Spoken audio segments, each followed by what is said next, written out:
Hello friends, आशा करता हूँ आप सभी अच्छे होंगे और आज मैं आपके लिए कुछ बेहतर लेके आया हूँ। तो आप देखिए इस वीडियो को कम्प्लीटली। सबसे पहले आपको करना क्या है, मैं आपको बताने वाला हूँ कि कंप्यूटर को शट डाउन करने का एक बहुत ही बेहतरीन तरीका। तो आपको करना क्या है, यहाँ पे राइट क्लिक करना है और राइट क्लिक करने के साथ साथ आपको यहाँ पे दिखेगा न्यू। और इस न्यू में जाने के बाद आपको दिख रहा होगा यहाँ पे शॉर्टकट। इस शॉर्टकट पर क्लिक करना है। यहाँ पे आपको लिख के आ रहा होगा क्रिएट शॉर्टकट। तो यहाँ पे आपको लिखना है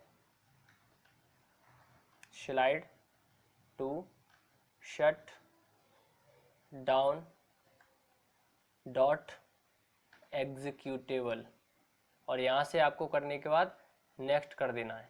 आप जैसे ही नेक्स्ट करेंगे आपके सामने कुछ इस तरीके से दिखाई देगा। अब आपको करना क्या है, इस पे जाके राइट क्लिक करना है।